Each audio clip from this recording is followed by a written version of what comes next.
Are you also someone who's already tired of tracking stocks and mutual funds in your portfolio and you're looking for an alternative solution? Then welcome to the model fund world.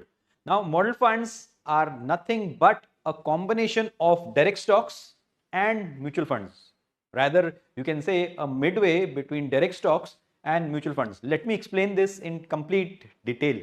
Now, model funds, firstly, it's a SEBI registered fund, which means that SEBI monitors and it is under the compliance of SEBI, very similar to mutual funds. There is a fund manager, in this case, what we call as RA, which is research analyst, or RIA, registered investment advisory. So these are like fund manager groups. They are an entity, a corporate entity, and they manage funds on your behalf. Now, how is it different from mutual funds? The first thing we all know is mutual funds, they have something called as a fund manager, and underlying, if it is an equity based mutual fund, then there will be few sector exposure and few stocks exposure. When I say few sector and few stocks, it can range from 5, 10, 15 odd sectors to say 30, 50, 100, or even in some cases more than 100 stocks.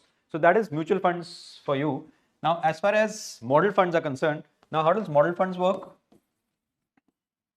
One, they have a ticket size, generally 2.5 lakhs or 5 lakhs. Unlike mutual funds, they generally don't offer SIP, but they offer something called as top up, which means you can incrementally take exposure in model funds after starting a base of 2.5 or 5 lakhs via top ups of 1 lakh, 2 lakhs, and so on and so forth. Again, they have somebody called as RA, research analyst, or registered investment advisory firms who take care of the money. In this case, instead of 10 to 15 sectors, they'll try and take exposure to only 5 to 10 sectors. And instead of investing in 30, 50, 100 stocks, they will restrict to 10 to 25 stocks. So that's the main difference between a mutual fund and a model fund. Here, the number of stocks are concentrated, while in mutual funds, it is more diversified and split. Now, one might feel that with this comes extra risk.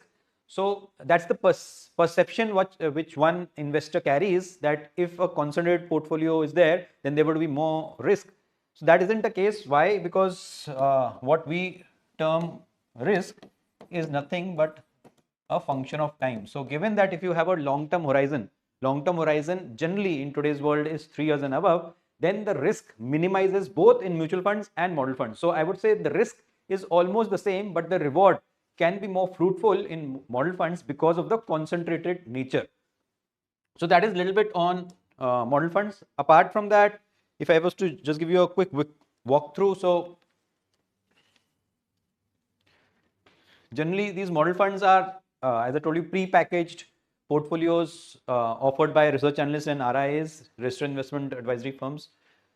So it's complete. The costing, the best part is the costing is very transparent. It's only brokerage only model. There is no subscription cost. There is no expense ratio like a yearly fee or a kind of what mutual funds charge. It isn't the case here. Complete online process. So you need to have a demat account. 24/7 monitoring is there because it's rule-based investing.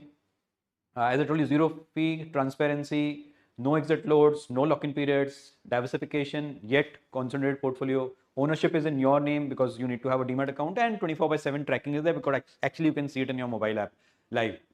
So just to give you a case study, so typically how a model fund would be curated would be like they will track close to 10 to 20 sectors and they will invest in 25 odd stocks with a total market cap of 750. So this is also an interesting study I'm going to talk in a while.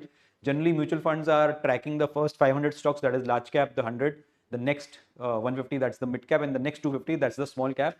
But model funds, like in this case, it tracks the top 750, which is the top 100 large cap, the next 150 mid cap, the next 250 small cap, and the next 250 micro cap. So it has a total market cap, total market stock of 750 stocks, out of which 25 stocks are chosen.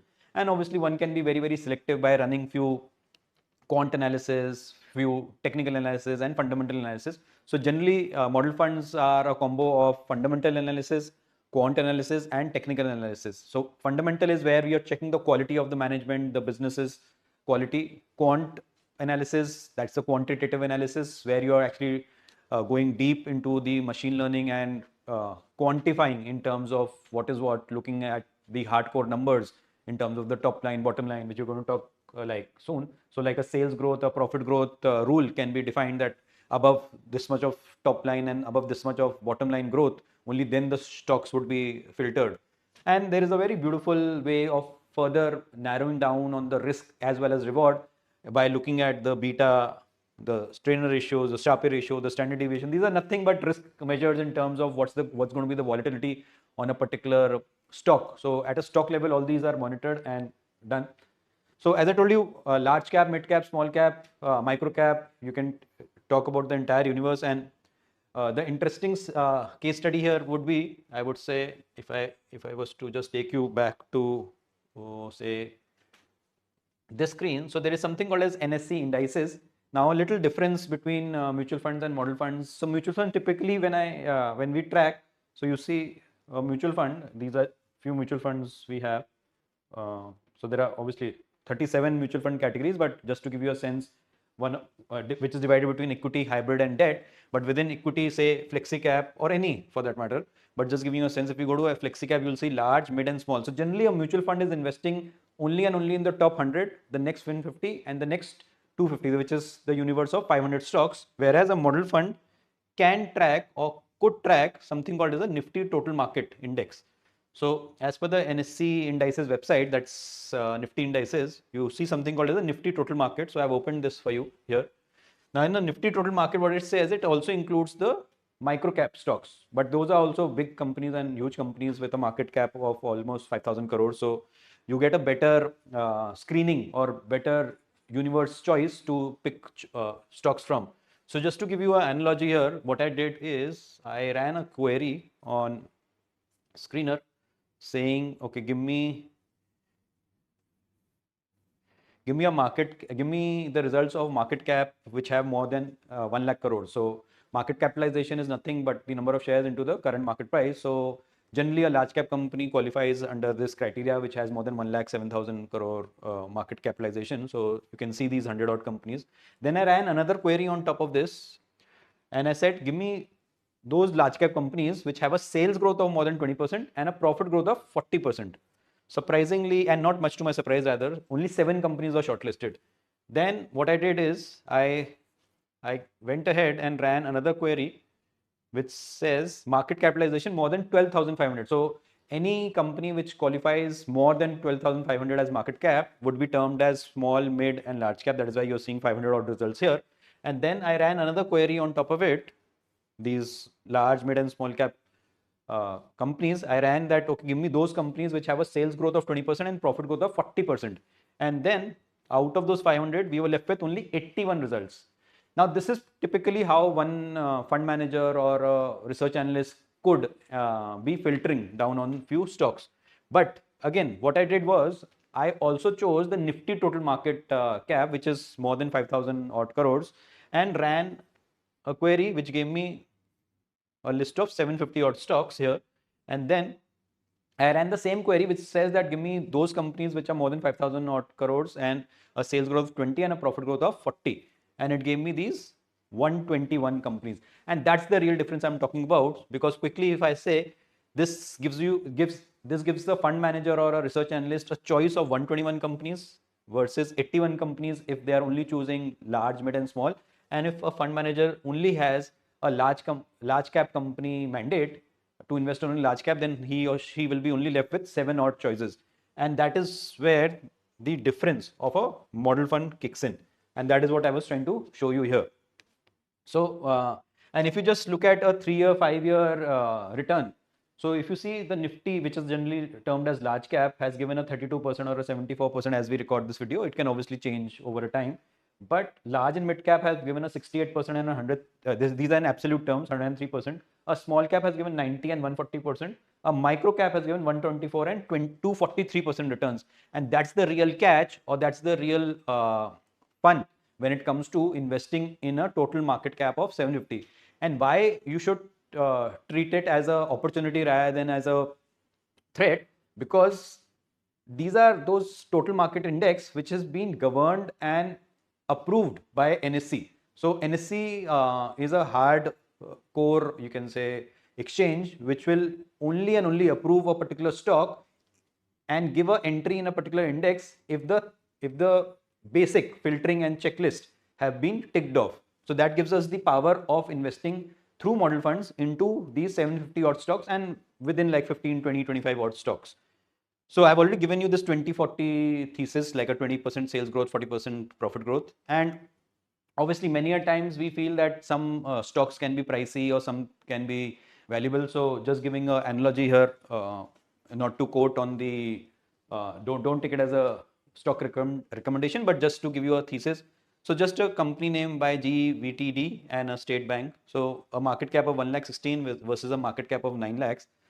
The P ratio is 109 versus the P ratio of a state bank is 10.72. So somebody uh, who would just do a basic maths would feel that a P ratio of 10 is more, you can say, undervalued as compared to a P ratio of 109, because P is nothing but the price to earning. So is a particular stock highly priced, underpriced, or kind of normally priced? So that is how P is defined. But if you look at it in isolation, then State Bank of India could score a better number in terms of G Vernova, TND. But if you look at it at a PEG ratio, which means you're also looking at the net profit of G Vernova versus State Bank.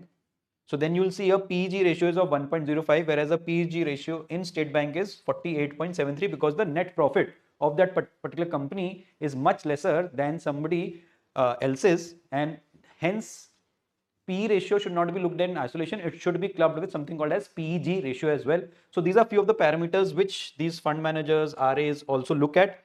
So on a conclusion note, if we were to talk about, say, model funds versus mutual funds versus stocks, so somebody who has the ability to track these mutual funds, stocks, then obviously one can go with it. But somebody who wants a mixture of mutual funds and stocks and wants kind of a risk adjusted returns, then model funds